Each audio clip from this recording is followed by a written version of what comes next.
Bonjour et bienvenue dans la table avec Annabelle et aujourd'hui, nous sommes très heureuses de pouvoir accueillir à nouveau notre ami Emmanuel. Bonjour Emmanuel. Bonjour, Toujours un grand plaisir de te recevoir.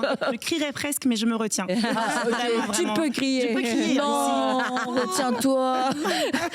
Ceux qui avaient des écouteurs, non. Non, c'est bon, Emmanuel va bien se tenir. Je vais bien me tenir, aujourd'hui. c'est promis, c'est promis. Non, mais je suis bénie d'être là. Ah, ben nous sommes très Vraiment. contentes. Et écoute, je pensais à ce thème d'émission. Il y a eu Steve qui est venu en début de semaine pour parler du témoignage, comment témoigner, etc. Et je pensais à toi parce que je me suis dit, mais en fait, elle, c'est sa vie, quoi. Elle témoigne dans les histoires, les anecdotes que tu peux raconter, mais même quand je te vois, on va au resto ensemble ou je sais pas quoi, tu as vraiment le témoignage facile. Et moi, je trouve que c'est admirable. Et tu vois, moi, c'est pas quelque chose que je trouve facile dans la vie à faire. Mais quand je vois des gens comme toi, ça a l'air tellement naturel. Alors écoute, aide-nous à notre secours. Comment faire? Comment c'est devenu un style de vie pour toi? Parce que je sais même pas si aujourd'hui tu en as même conscience, tu vois, de cette facilité que tu as à pouvoir partager ta foi et puis comment tu le fais bien aussi. Donc, on va apprendre de Mais toi. on Sommes à tes pieds. Non, mais pour de vrai, est-ce que tu te rends compte que Non, t'es ce déjà- genre de personne? Déjà, je te remercie de me partager ça parce que on a échangé par message. Tu m'as dit que c'était inspirant cette manière que j'ai peut-être de partager l'évangile, de partager ma foi. Et en fait, je me rends pas forcément compte. Donc déjà cette émission est déjà réussie parce qu'en fait, elle m'ouvre aussi les yeux sur ce que Dieu fait avec ma vie. Et merci pour ça. Ah bah écoute, Merci je suis très heureuse. Ouais, vraiment. Tu sais, Tu m'as jamais écrit ça. Là. Pourquoi on est allé au resto ensemble? Bah, en tout cas. Parce que moi aussi, je vais apprendre parce que c'est pas naturel pour moi.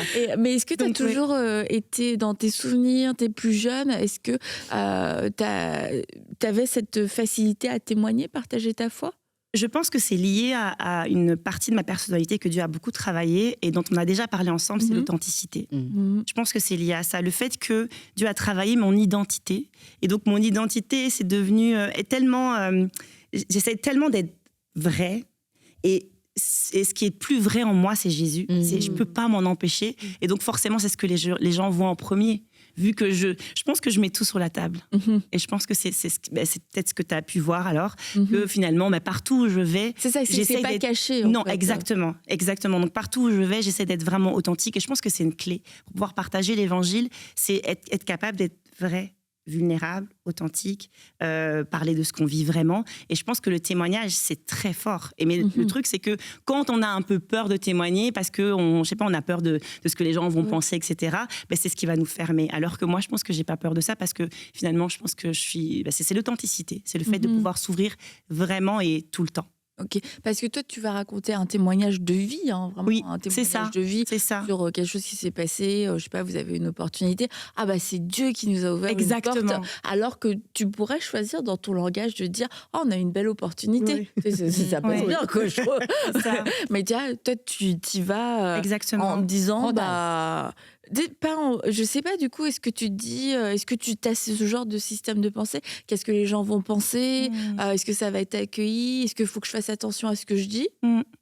Mais ça m'est déjà arrivé d'avoir des réticences, mais à chaque fois, Dieu m'a confondu. À chaque fois que j'étais peut-être un peu moins authentique et sur la réserve, Dieu m'a confondu. Je vais donner un témoignage très récent. J'ai une de mes patientes que je soignais depuis un bon moment. Oui, parce que t'es kiné. Oui, c'est ça. Ouais, je suis kiné. Et je la soignais depuis un bon moment à la clinique. Et je pensais que je ne pouvais pas ou j'étais pas à l'aise de parler de Jésus. Donc, et c'était spécial parce qu'en plus, j'avais l'impression, et c'était mon impression, qu'elle était fermée à l'évangile et même fermée à tout. Donc en fait, je parlais quasiment pas avec elle. Je la connaissais pas du tout, je savais même pas vraiment ce qu'elle vivait. Je faisais son traitement et puis c'était fini. Et en fait, Dieu m'a confondue parce que je crois que j'avais en fait moi-même, j'ai présumé exactement. Et souvent on a ça. On présume mais cette personne ne veut pas. Cette personne ne veut pas entendre parler de l'évangile et souvent on se trompe en fait. Parce que tout le monde veut entendre parler de l'évangile. Et tout le monde a besoin de Jésus. Jusqu'à un jour où c'était un samedi, j'avais même pas envie de venir travailler ce jour-là, franchement. Samedi en plus, t'as pas trop envie d'y aller. Puis j'y vais quand même et je sens que je dois y aller, j'y vais. Et ce jour-là, c'est comme si tout d'un coup dans mon cœur, je me dis mais si ça se trouve, c'est toi qui te trompes sur elle. Si ça se trouve, c'est un a priori, qu'est-ce que tu en sais? Tu as décidé ça. Et il y a tellement de choses dans notre vie en fait, qui sont issues de notre imaginaire, de notre imagination, mais qui sont absolument pas avérées. Et je me suis dit, mais je vais juste enlever l'étiquette que je lui ai mise, parce que je lui avais mis une étiquette, et je vais être ouverte. Et ce jour-là, j'ai posé une simple question. D'une simple question, elle m'a raconté toute sa vie. Elle m'a partagé que sa maman avait vécu dans la prostitution et qu'elle était blessée, que c'est une enfant qui a été blessée. Et en fait, elle était ouverte à l'évangile. Je l'ai invitée à l'église, elle m'a dit, je vais venir.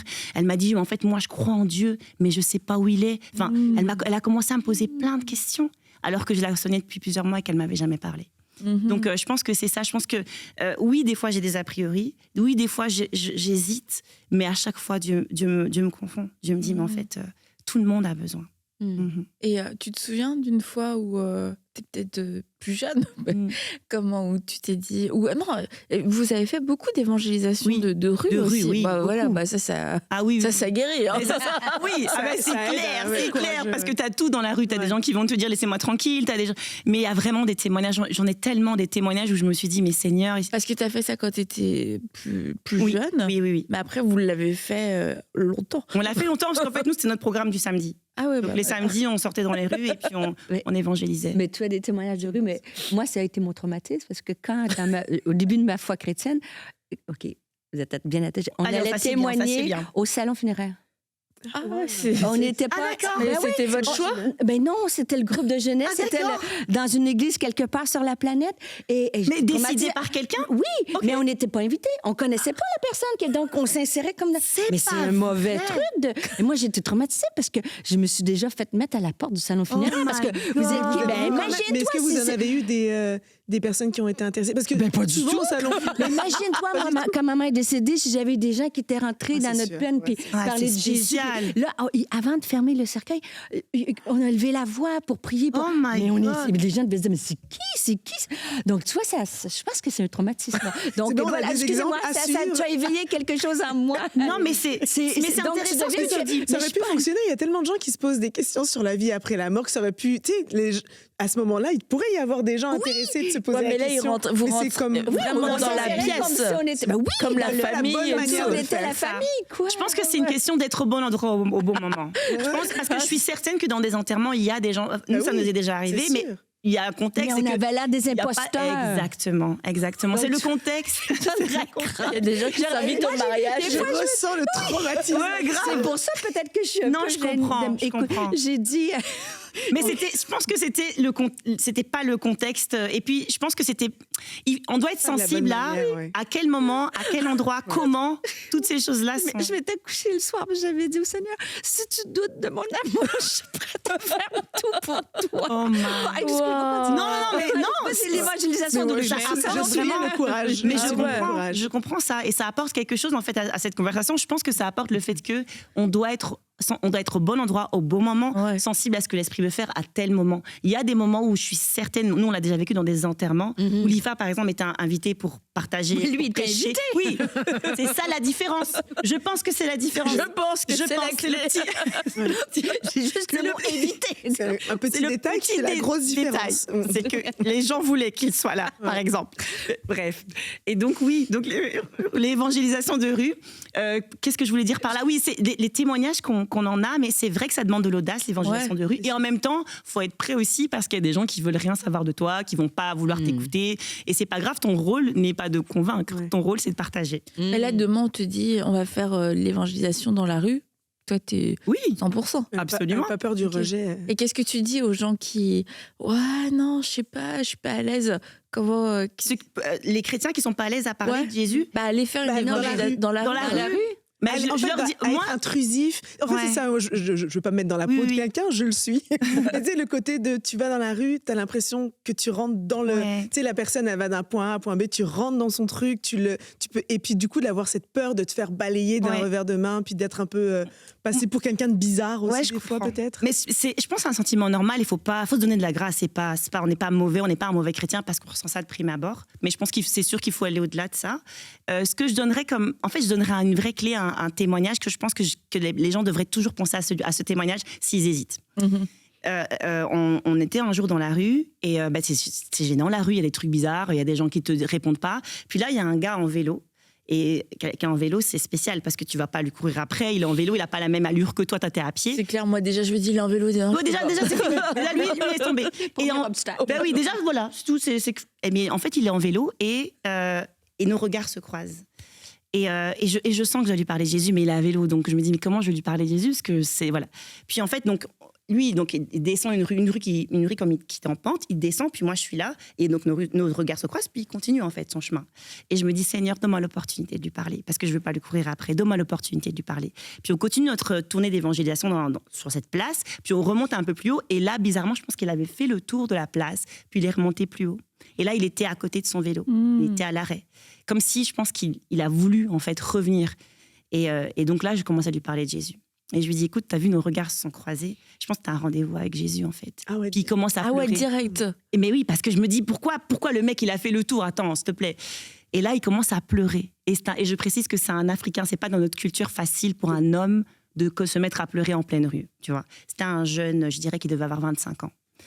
Et là, il me dit, en fait, moi, là, aujourd'hui, j'allais me suicider. C'était mon projet de vie aujourd'hui, de mort, d'aller me suicider. Et je vais même dire son prénom, il s'appelle Roméo. Puis il me dit, voilà, je m'appelle Roméo, en fait, je suis un ancien footballeur professionnel. J'ai tout perdu. J'ai perdu mon épouse, j'ai plus la garde des enfants, j'ai perdu ma carrière, j'ai été blessée, j'ai plus rien, en fait. Il n'y a rien qui me raccroche à cette vie. Je vais juste aller mourir.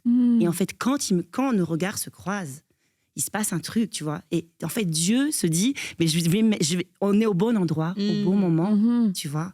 Et là, je lui parle de Jésus. Ben, après, il s'est converti. Il est venu à l'église, il est chrétien. Aujourd'hui, au jour où je vous parle, il est chrétien, il est vivant. Donc, quand les gens hésitent, je me dis, mais c'est une question des fois de vie ou de mort. Oui, t'as raison. Tu vois. Donc, toi, au pire, c'est ton inconfort. Ouais. Mais il y a quelqu'un qui, peut-être, aujourd'hui, avait décidé que la vie s'arrête, tu vois. Donc, oui, l'inconfort dans la balance. Moi, c'est pour ça que j'essaie d'être violent avec moi-même, de me dire, mais pour une personne, pour un gars comme Roméo, ça valait la peine. Bah, c'est sûr que quand tu le mets comme ça remet tout en perspective. Et comme tu disais, non, mais non. Mais comme tu disais, c'est ce genre de témoignage. Pensons-y, Roméo, tu vois. Il y a peut-être un Roméo. Mais c'est clair, mais grave. Il est quelque part, clairement. Si tu es dans cette rue à ce moment-là, c'est pas un hasard. Si Dieu t'a amené à ce moment-là, dans ce restaurant, dans ce salon de coiffure, il y a quelqu'un. Et tu vois, l'évangélisation là de rue, tu te dis là, bon, Roméo, vous avez eu eye contact, donc direct. Toi, t'es allé, mais quand c'est dans le cadre, je sais pas moi, une coiffeuse au restaurant, et c'est quoi ton approche? C'est quoi le pont? Parce que c'est là aussi quelquefois où on ne sait pas trop par où commencer, puis tu sais tellement pas par où commencer que tu commences pas. Donc toi, c'est quoi tes approches? Je dirais que c'est des petites choses, je parle bien français, petites choses. C'est des petites choses qu'on fait, et elles vont toujours te poser des questions. Les gens vont te poser des questions sur ta vie, sur qui tu es. En fait, qui tu es réellement, c'est Jésus. Tu trouveras toujours le moyen de rendre gloire à Dieu, parce que franchement, qu'est-ce qu'on a fait sur cette terre si ce n'était Jésus? Donc chaque fois qu'on me pose une simple question, je sais pas moi, vous avez 5 enfants, on dirait pas, je dis ah ouais, ça c'est pas moi, c'est grâce à Dieu. Okay. Là, je peux pas m'enorgueillir de ça, c'est pas moi, tu vois. Et donc c'est comme si en fait il y a toujours une perche que quelqu'un va te tendre, et puis toi tu vas la saisir. Et moi j'ai saisi toutes là. Parce que c'est... Mais aussi, c'est que tu es intentionnel. Tu les cherches, les perches. Peut-être que nous, t'as combien d'enfants? J'aurais dit 2. Est-ce que c'est un réflexe de dire, justement, quand par exemple tu vas chez la coiffeuse, tu te dis, OK, Seigneur, montre-moi, oriente-moi, permets-moi de parler de toi. Est-ce que tu sais, c'est comme... Ou parfois, c'est vraiment mais parfois non. Okay. Parfois oui, parce que je sais pas, ce jour-là, je sens que Dieu va faire quelque chose de particulier, qu'il y a quelqu'un particulièrement pour lequel je suis venue dans cet endroit. Et puis des fois, non, c'est juste le quotidien, on va parler de tout et de rien, et puis ça va être facile. Ou j'ai un patient récemment, mais lui, il est chrétien, mais c'était vraiment beau de voir comment c'est des petites choses. Donc il arrive dans là où je travaille, et moi, je mets toujours de la louange. Mais c'est bête ça, mais en fait, c'est important en fait. Donc il arrive, et lui, il venait de se convertir il n'y a pas très longtemps, je pense que ça fait 1 an à peu près. Puis il rentre et il dit « je connais cette chanson ». Et puis il dit ça fait 1 an que Jésus a changé ma vie. Et là on a commencé à parler de tout et de rien, et je vais vous parler de lui parce que en fait lui il est un bon exemple de ce que chacun peut faire. En fait lui, comment il s'est converti il y a 1 an, c'est qu'il était dans son camion, il est conducteur de truck, de poids lourd, et il était aux États-Unis. Et lui il croyait pas en Dieu du tout, là il avait aucune relation avec Dieu. Et là, dans son truck, il avait vécu des moments difficiles, peut-être même des moments de dépression, peu importe, il vivait des choses difficiles. Et là, il y a un papier qui se pousse contre son pare-brise. Puis là, c'est un papier où il écrit genre « Jésus t'aime » en français. Et là, il est aux États-Unis, dans le Kentucky, là. On ne parle pas français là-bas. Et peut-être qu'il y a une fille, une femme, un homme qui a pris des petits papiers. Et ça semble tout bête, qui a osé écrire Jésus t'aime dessus, qui les a balancés quelque part. Et lui, ça a sauvé sa vie. Donc je pense que c'est des petites choses que l'on peut faire. C'est pas des grands, il n'y a pas besoin de faire des grandes choses, mais il faut commencer par juste peut-être que quelqu'un nous écoute là. Et il va se dire, OK, je vais prendre des post-it où j'en sais trop rien, puis je vais écrire Jésus t'aime, et puis je vais les coller n'importe où. Ça semble simple, des petites cartes dans un restaurant, sur un comptoir. Je veux dire, qu'est-ce que ça nous coûte de faire ça, à part du temps? Ça ne nous coûte pas grand-chose, mais lui, ça a sauvé sa vie. Mais aussi ces petites voix intérieures-là, ça fait tellement... Tu me rappelles, quand j'ai pris mon cours de communication de la parole, j'étais étudiante, on devait tous faire, ça fait quand même plusieurs années, 10 minutes de prédication. Et il y a une jeune fille qui était là, qui a prêché, je ne peux même pas dire son nom. Mais tu vois, son message m'a impactée parce qu'elle disait qu'elle parlait justement d'évangéliser, de donner, tu sais, oser parler de Jésus. Puis elle disait qu'elle allait à son bureau, tu sais, c'était des sectionnels, des paravents, elle n'avait pas de bureau fermé comme tel, mais il y avait plusieurs personnes. Et elle allait... Elle parlait avec quelqu'un, puis elle revenait toujours la même personne. Mais elle trouvait qu'elle n'allait pas bien, mais elle n'osait pas y parler de Jésus, tu vois. Puis quand elle est partie, le soir, il était encore là très tard. Puis elle est partie, puis elle dit « Ah, j'y ai pas partagé ce que j'avais sur mon cœur. » Puis le lendemain, quand elle est revenue, cet homme-là, il ne s'est jamais présenté. Et ils ont su qu'il s'était enlevé la vie. Oh my God! Tu vois, et ça, de son message, elle, c'était une pratique de... Mais c'était une histoire qu'elle avait vécue. Et je me disais, cette histoire-là, des fois, quand on n'ose pas trop, on faisait des blagues, mais des fois, quand on sait, des fois, cette personne-là ose parler, parce qu'on sait, comme tu disais pour Roméo, on ne sait pas ce qu'elle vit, puis c'est peut-être l'opportunité, l'instant du moment. Et la dernière. Et je pouvais visualiser cette pauvre jeune fille-là quand elle est arrivée le matin, puis elle dit que ça avait impacté sa vie et que c'est pour ça qu'elle voulait parler de Jésus aujourd'hui. D'être sensible. Le Saint-Esprit, c'est ça aussi, d'être sensible à sa voix. Exact. Mais peut-être la sensibilité de quelqu'un aujourd'hui qui a besoin d'entendre parler de toi. Exactement. Et c'est vrai que ça sauve la vie, ça peut sauver la vie d'une personne. Mais à notre manière. Je pense qu'il faut pas à notre manière. Plein de pression, se dire... Faut absolument. Et une condamnation, tu vois, aussi. Pour pouvoir partager. Il y a de la condamnation là-dedans, donc c'est vrai, tu as raison. C'est pas une condamnation, c'est de l'inspiration de dire. C'est pour ça qu'on revient à ce que je disais au tout départ, l'authenticité. Je pense qu'il faut vraiment être vrai, naturel. Les gens le sentent. Je vous assure, les gens sentent les gens fake. Le faux, les gens le sentent toujours, tu vois. Et ils ont pas confiance. Ils vont se dire, oh, celle-là, elle veut montrer qu'elle est super spirituelle. Et aussi, moi, une façon que j'ai de témoigner de Jésus, c'est souvent lorsqu'on parle de nos familles. Puis je vais, tu sais, quand tu ouvres, tu sais, des fois, parce que tu es chrétienne ou pasteur, ils vont dire, c'est parfait. Mais des fois, être authentique, de dire, mais moi, on a traversé ça, notre famille. Et quand tu ouvres là-dessus, au gym où je vais, je dis, il y a au moins 5 femmes de toutes diverses arrière-plans que je leur ai dit, ah oui, je te comprends parce que moi, j'ai traversé ça. Et comment? Ben moi, c'est la foi. C'est Jésus qui a aidé. Tu vois, mais en voulant avoir l'air parfaite, tu te dis, il ne s'associe pas à toi, mais juste d'être vulnérable, c'était vraiment dur, mais c'est grâce à Dieu que je m'en suis sortie. Et les gens, ils sont ouverts aussi quand on partage des défis, des épreuves qu'on a traversées, puis on dit, mais comment tu t'en es sortie? Ben, parce que j'avais Dieu, parce que sinon, je ne m'en serais jamais sortie, tu vois. Exactement.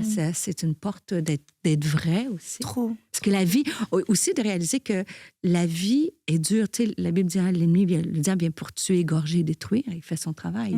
Les gens, ils sont pris dans l'anxiété, les défis familiaux avec les enfants. Tu sais, juste au Québec, là, il dit que les statistiques disent qu'on a un peu baissé, mais on a le plus haut taux de suicide chez les jeunes. C'est une horreur. Et pourtant, le Québec, tu sais, c'est un pays d'accueil où c'est fait bon vivre. Donc, ce mal-être-là, il faut être conscient que les gens, on pense que tout va bien dans leur vie, mais en fait, la plupart, si tu n'as pas Jésus aujourd'hui, c'est sûr que tu as un mal-être. C'est certain, c'est certain. Et donc, c'est ça, c'est du quotidien, c'est essayer tous les jours. Des fois, c'est même sans forcément crier le nom de Jésus, mais en étant... ma fille, elle a un beau témoignage, elle a 18 ans, ma fille Noémie, ma fille aînée, et quand elle est arrivée au Québec, en plus, elle est très introvertie, ma fille. Donc, c'est pas quelqu'un qui va aller dans les rues, qui va évangéliser. Pour elle, c'est difficile pour elle de faire ça. Ça sort trop de son caractère et de sa zone de confort. Mais elle aime Jésus, elle a Jésus. Et donc, quand on arrive au Québec, elle devait se faire des amis. Elle arrive dans une nouvelle école secondaire, etc. Et en fait, ce qu'elle a fait, c'est que dès le départ, quand même, les personnes qui sont venues vers elle, parce qu'elle a du mal à aller vers les gens, mais ceux qui sont venus vers elle, elle a été authentique. Elle a parlé d'elle et elle a dit qu'elle était chrétienne. Donc ça, c'était dès le départ, il le savait. Déjà, elle n'a pas eu honte. Oui, déjà ça, tu vois. Donc je sais qui je suis, ça fait partie de qui je suis. Tu vois, tu veux apprendre à me connaître, ça, c'est ce que je suis. Donc ça, c'est vraiment important de le dire dès le départ. Mais en fin de compte, on se rend pas compte que juste cette information, ça reste dans quelque part dans un coin de la tête de tous ces jeunes. Et ce qui se passe, c'est que elle s'est rendue compte au fur et à mesure des mois que c'était toujours vers elle qu'ils venaient quand ils avaient des défis. Comme tu disais, de l'anxiété, des problèmes familiaux, des troubles au niveau alimentaire, des problèmes vraiment, plein de choses que les jeunes peuvent vivre vraiment. Et donc, chaque fois, c'était Noémie, qu'est-ce que toi tu en penses? Comment est-ce que tu... Et un jour, c'est, est-ce que tu pourrais prier pour ce sujet? Ça commence par qu'est-ce que tu en penses comme une conseillère, parce qu'ils voient la sagesse en toi. Et puis, c'est est-ce que tu pourrais prier? Et au final, vous savez, c'est pas le premier jour qu'elle les invite au groupe de jeunes. Et moi, vous voyez comment je suis speed à fond. Donc, pour moi, il fallait qu'elle les invite le lendemain de leur rencontre. Mais non, elle savait, elle disait, maman, je t'assure qu'au bon moment, Dieu créera la bonne atmosphère pour que je les invite. Aujourd'hui, je les connais à peine, je me sens pas prête à les inviter. Il faut se donner de la grâce et se dire, il y a une raison pour laquelle c'est pas aujourd'hui. Mais au bon moment, le cœur aura été travaillé, la terre sera bonne, et elle sera prête à avoir une bonne semence. Et à un moment donné, je pense que ça faisait 1 an et demi peut-être qu'on était là, elle les a invités. Et en fait, on les a tous baptisés, ces jeunes. Vous voyez, ils n'étaient pas chrétiens, issus de familles compliquées, ils vivaient tous des choses compliquées. Leurs parents ne venaient pas à l'église. Il y en avait même une petite qui disait pas vraiment la vérité à ses parents d'où elle allait les vendredis. En fait, elle rentrait avec le bus scolaire avec Noémie jusqu'à chez nous et elle dormait chez nous le week-end pour pouvoir aller le vendredi à la jeunesse parce que c'est des parents qui étaient anti-chrétiens, là, tu vois. Mais ça a commencé par une jeune fille qui s'est ouverte tout de suite à qui elle est, tout en étant, vous voyez, elle est introvertie. On pourrait dire, là, comment ça, elle est évangéliste et introvertie? Mais c'est possible, en fait. Il faut juste être, je vous le dis 1000 fois, mais il faut être soi-même. Ça me fait penser un peu à ce que disait Steve dans la première émission. Et c'est beau parce qu'en fait, on voit 2 façons de faire, mais qui finalement se retrouvent ensemble. C'est que Steve lui parlait beaucoup de fait de bâtir des relations pour pouvoir ensuite parler de sa foi. Puis c'est comme ça qu'elle a fait ta fille. Exact. Le lien de confiance, puis après, elle a montré l'exemple, elle a pu inviter. Et en même temps, des fois, de l'afficher tout de suite, puis de dire on est chrétien, ou de ne pas hésiter à aller foncer, j'allais dire foncer dans le tas, mais c'est un peu ça, d'aller voir, puis d'aller voir les gens, et juste de leur dire des fois Jésus t'aime, puis ça ouvre aussi la porte. Exact. Mais moi, ça me fait réfléchir beaucoup sur souvent, on veut les inviter, d'ailleurs je rebondis, on veut les inviter à l'église, mais en fait, on est messager. C'est pas l'Église qui sauve. Exact. C'est des fois parce qu'on essaie juste la façon de les emmener à l'Église, mais on devrait les emmener à Jésus, le salut. Après ça, mais je sais pas, viens à mon Église, viens au concert de Noël. Mais est-ce que je me suis arrêtée pour y parler de Jésus puis que Jésus pouvait sauver sa vie? Exact. Et toi, une des clés pour moi aussi, c'est de dire, je vais prier pour toi. Les gens, quand après ça, tu dis, ouais. Puis un de mes emojis préférés, c'est, mettons, ils vivent quelque chose, c'est toujours, tu sais, mais oui, mais ils savent. Ça veut le dire sans le dire. Mais quand tu es chrétienne, ils savent que si tu mets ça, c'est parce que tu vas prier, c'est pas juste comme ça, tu vois. Et bien sûr, dans mon cas, moi, c'est sur les réseaux sociaux, ce que nous partageons sur notre compte Instagram ou Facebook, c'est dans ce sens que moi, il n'y a pas trop de secrets. Tout ce qui est sur, c'est une réunion ici, une église. Donc, au gym, entre autres, parce que c'est à peu près là que je vois juste des gens qui connaissent pas Jésus, sans leur témoigner, ils regardent, veux pas, les gens, ils regardent, qu'est-ce qu'on met, qui on est, ils vont voir. Bien sûr. Sur tes réseaux, ça être authentique, c'est être là aussi, partager ta foi, tu sais. Réseau, et puis parfois même tout simplement dire ce qu'on fait dans la vie. Ça c'est sûr. Quand j'étais infirmière, c'était facile, je suis infirmière. Mais là, des dernières années, de dire, je chante. Vous faites quoi comme chant? Je chante dans des églises. Là, d'un coup. Après, ils disent, OK, ta chaîne YouTube, ton compte Instagram, le nom de Jésus. Oui, exact. Tu fais quoi? Voilà. Moi, des fois, tu sais, des conférences. Sur quoi? Pasteur, tu sais. Le réflexe, c'est d'être gêné. Que les gens vont trouver ça. Alors qu'en fait, j'aime ton côté authentique puis ton audace de dire, c'est qui on est. Non, je vais pas être gênée, c'est je chante pour Jésus, machin, puis ça a aussi une ouverture. C'est très... Mais c'est pas... Non, c'est pas toujours... Et tu vois, quelquefois, en plus, le fait de nous-mêmes d'être gênés, parce qu'on a peur de gêner, on gêne. Oui, absolument. Non, mais parce que la personne, quelque chose là, on a peur de dire. Non, mais en fait, moi, j'avais des questions, mais j'ai l'impression que tu voulais pas trop en parler et tout. Alors que toi, c'est parce que tu avais peur que l'autre se sente offusqué ou quoi que ce soit. Pas. Et puis, écoute, quand tu le dis et que tu as été ouvert, je suis pasteur. tu sais, je suis pasteur et tout ça, je suis là.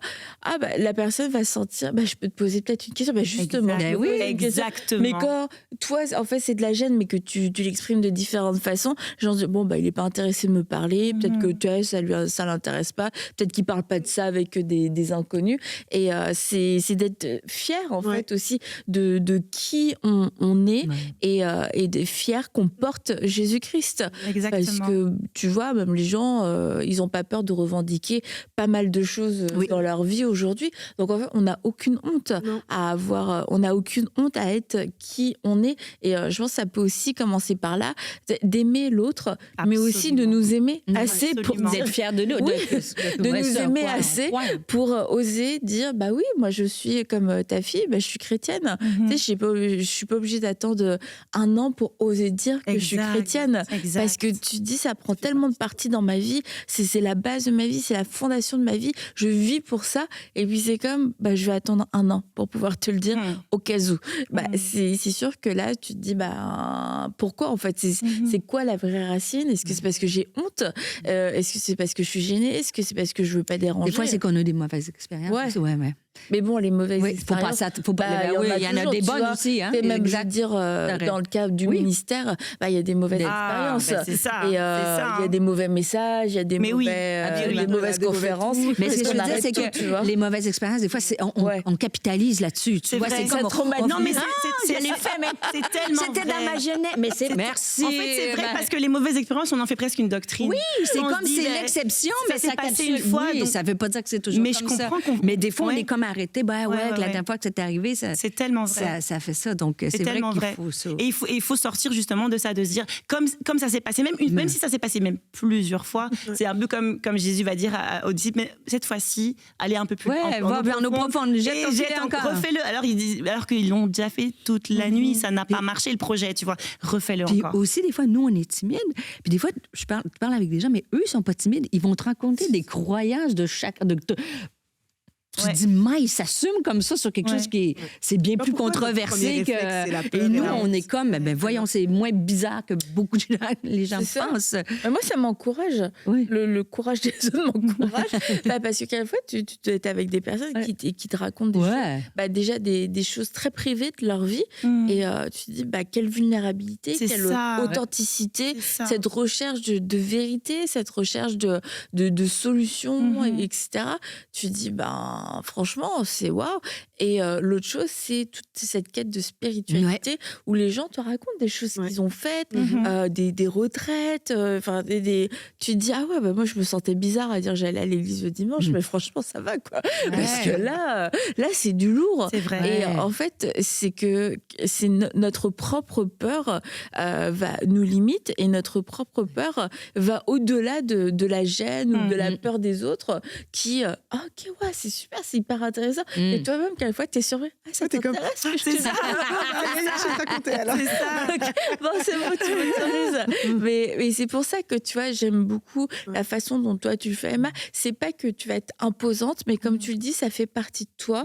Et tout comme ton mari fait partie de ta vie, tes enfants font partie de ta vie, c'est pas que tu imposes toute ta famille, mais c'est que tu la caches pas non plus. Exactement. Et voilà, ça fait partie de moi. Je peux pas me présenter, je peux pas même aller plus loin dans la conversation sans le dire. Tu vois, pourquoi est-ce que je le dirais pas? C'est pas quelque chose à cacher. Et c'est tellement, je trouve, naturel chez toi de le faire sans que tu t'en rendes compte. Mais vraiment.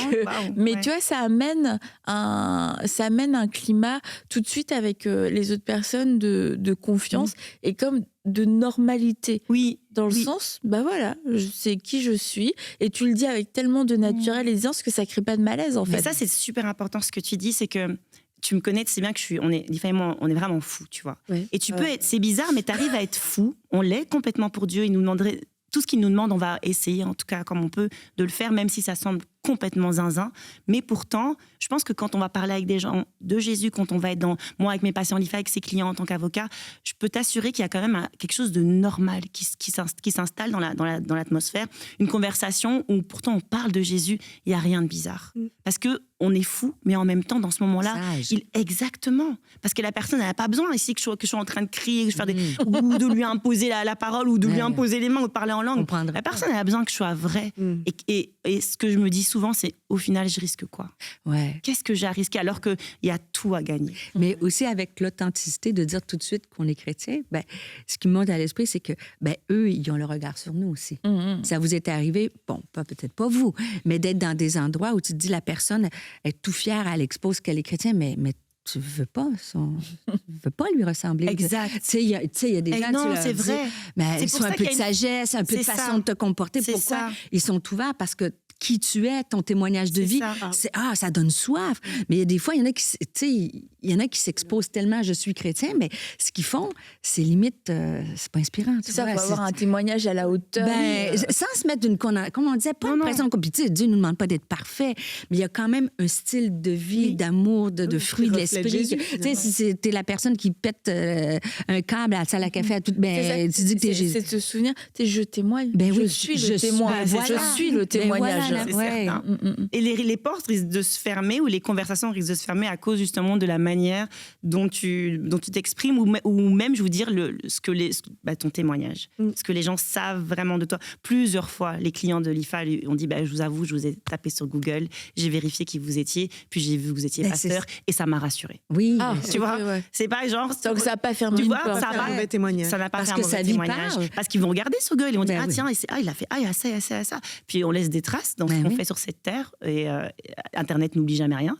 Et donc, il y a des choses que tu fais, que tu es, puis finalement, c'est un témoignage. Justement, je vais te poser la question. Pourquoi est-ce que tu as fait le choix de pouvoir partager ta foi dans ton milieu professionnel? Parce que certains vont dire, mon milieu professionnel, je veux rester professionnel, et du coup, je ne vais pas partager ma foi. Et puis, je ne veux pas rentrer dans un débat de qui a tort, qui a raison. Absolument. Mais pourquoi est-ce que toi, tu as fait ce choix? En fait, je pense que c'est la manière dont Dieu m'a faite moi. Je sais vraiment très difficilement compartimenter. Tu vois, tu ne sais pas le faire autrement. Je sais exactement. Je pense pas que je peux... Par exemple, au travail, je peux pas dire je parlerai jamais de ma famille ou de mes enfants. Je vais toujours... Tout le monde... Celui qui ne sait pas que j'ai 5 enfants, là, c'est qu'il m'a jamais rencontré. C'est pas possible. Donc, c'est sûr. Donc, forcément, je pense que ça fait partie... Vu que Jésus, comme je vous l'ai dit au départ, c'est tellement...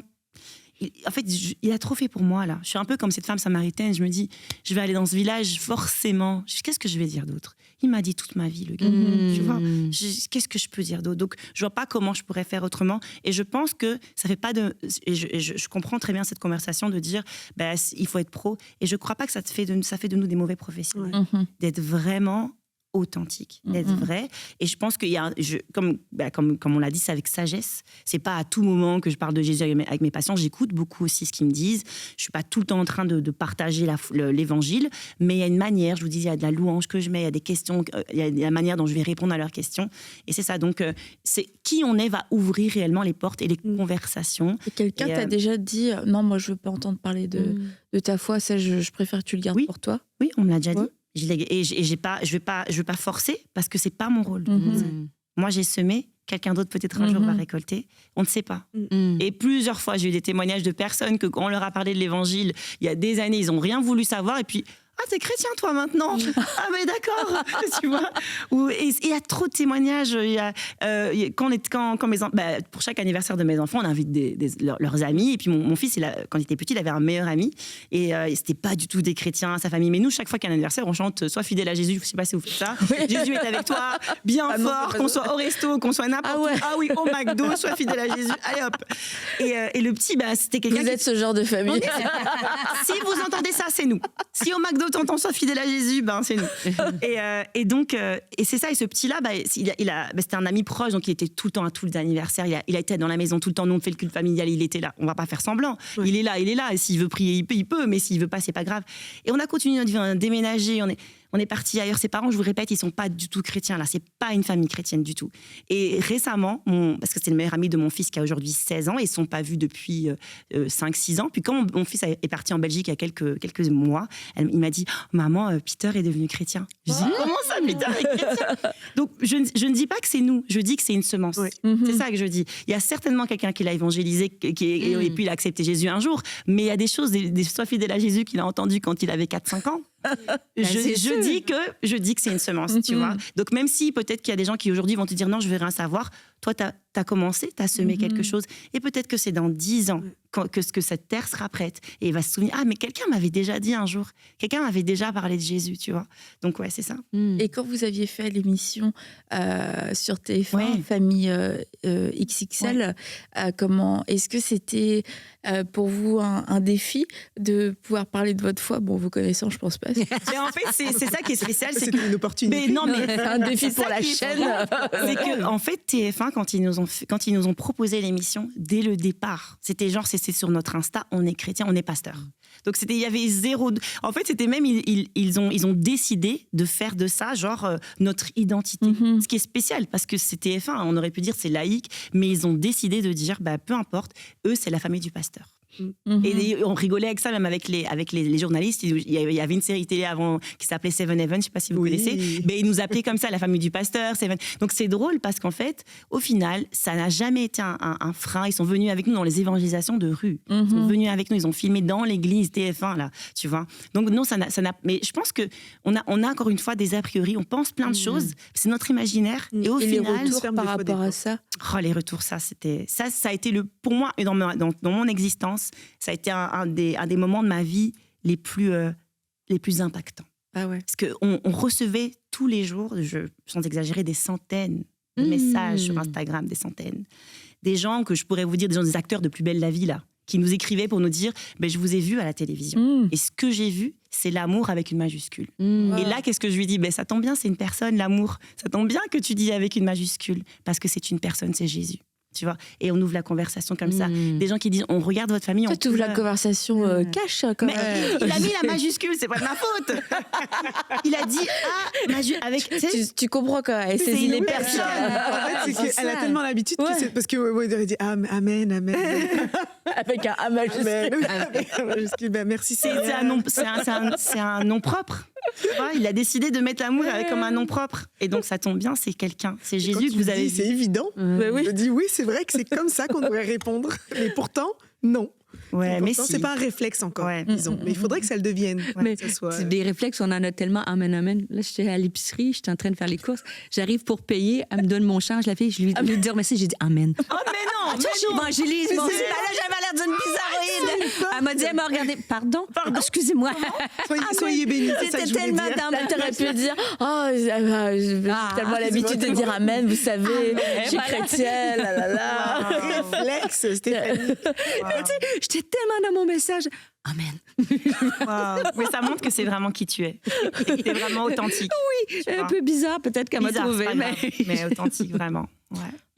Est-ce que tu aurais un dernier conseil à donner à quelqu'un qui dit moi je sais pas comment parler de Jésus et tout ça, après tout ce que tu as dit, il y a quand même un petit truc, ça me gêne. Est-ce que ça se fait encore dans notre société d'aujourd'hui? Tu vois, il faut se respecter les uns les autres. Je vais rapidement faire un petit témoignage si on a le temps, parce que je crois que le petit mot que j'aimerais dire à la personne, c'est ose. Tu vois, faut oser. Il y a quelques années, on est rentré dans une université parce qu'on voulait faire un ministère étudiant et tout le monde nous avait dit c'est une université laïque, il n'y a pas d'espoir, ils vont pas vous accepter, tu vois. Et on a commencé à dire mais on va oser, parce que oui, il faut respecter. Il y a des musulmans, il y a à la fois plein de gens, mais nous on est chrétiens et on va essayer. Et en fait, l'université nous a reconnus comme le premier cercle chrétien de leur université. Et jusqu'aujourd'hui, c'est quelque chose qui a aujourd'hui 12 ans, ou même plus 13 ans. Et depuis 13 ans, il y a eu 4 générations de diplômés qui vont dans ce cercle chrétien universitaire. Et ils prient encore jusqu'aujourd'hui, tous les jeudis, dans un amphithéâtre, donné par l'université. Donc moi, pourquoi je dis ça? Parce que je pense qu'il faut oser. Je pense que d'un petit acte d'audace, d'un petit acte de je vais demander, on ne sait jamais. Je vais poser la question, je vais dire Jésus, je vais dire à quelqu'un que je l'aime, même des fois ça. Des fois, je dis aux gens que je les aime, ils me regardent, genre, mais elle m'aime cette femme, et je dis mais vraiment, je t'aime beaucoup en fait, tu vois. Et ça va ouvrir une conversation parce que c'est ça Jésus, c'est l'amour, c'est être vrai, la vérité. Vraiment, ça c'est trop important. Et c'est ça. Donc ose N'aie pas peur, tu ne risques rien du tout. Rien du tout. Il y a le meilleur là qui est peut-être devant, et puis toi, tu n'as juste pas osé d'ouvrir la porte. Et il y a des vies entières qui peuvent être transformées. Mais merci beaucoup, Emma. On repart boosté à saisir les perches et pas les éviter, mais les saisir, les prendre à pleine main, à être intentionnel. Et puis aussi, comme on l'a dit en début de semaine, on s'exerce. Et puis, tu l'as dit, à faire preuve de grâce aussi envers nous. Peut-être que ce ne sera pas parfait la première fois ni la deuxième fois. Et d'être authentique, d'oser être pleinement qui on est, d'aimer les autres, mais aussi de nous aimer pour pouvoir oser dire voilà qui je suis, voilà ce en quoi je crois, sans avoir honte, et plus honte et être plus gêné que la personne en face de nous, en fait, quelquefois. Et pensons aussi, il y a des Roméo. Il y a encore, il y en a beaucoup, des Roméo, et ces personnes-là sont pas là par hasard autour de nous. Et c'est une question de vie ou de mort, littéralement. Quelquefois, on le dit, c'est comme, c'est pour faire mousser un peu le truc, mais c'est une vraie histoire. Et on se réjouit que Roméo soit vivant aujourd'hui et qu'il ait la vie éternelle, qu'il ait fait ce choix grâce à cette rencontre qui a changé sa vie, parce que une femme a osé. Merci Emma, merci beaucoup d'être venue nous encourager. Alors, je crois que ça vous a boosté comme nous aussi, ça nous a boosté, donc n'hésitez pas, osons parler, osons témoigner, osons saisir les perches avec audace, mais aussi avec sagesse. Et je crois que le fruit qu'on va porter va aussi nous réjouir et nous encourager. N'hésitez pas à envoyer vos témoignages. Et puis, si vous avez témoigné après cette émission, revenez sur l'émission, écrivez un témoignage dans les commentaires. Comme ça va tous nous booster ensemble. Donc, merci beaucoup, Emma. Et puis, je vous dis bye bye. On se voit vendredi.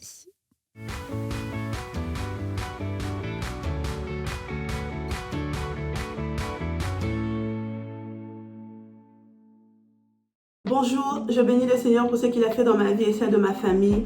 Mon mari et moi vivions en colocation et c'était vraiment une période très difficile pour nous. Notre prière était que nous puissions avoir notre propre chez nous, mais nous n'avions pas assez de moyens pour cela. Quelque temps après, nous avons appris que j'étais enceinte et la pression est encore plus montée. Lorsque je suis arrivée presque à terme de ma grossesse, mon mari a perdu son travail et j'ai dû accoucher 1 mois avant la date prévue à cause de quelques petits problèmes de santé. Et là, vraiment, c'est le découragement total parce que nous avons dû rentrer avec notre nouveau-né dans cette maison en colocation. Nous n'avons qu'une seule pièce, la chambre. Et après quelques temps, je lavais mon bébé dans la chambre, faisais tout dans la chambre, nous stockions même de la nourriture là parce que nous n'avions pas assez d'espace. Et c'était vraiment, vraiment très difficile pour nous. Un jour, en suivant l'émission Bonjour chez vous, c'était sur les miracles, Dieu peut faire des miracles. Frank a donné le témoignage d'une femme qui vivait en colocation et de ce que le Seigneur avait fait dans sa vie.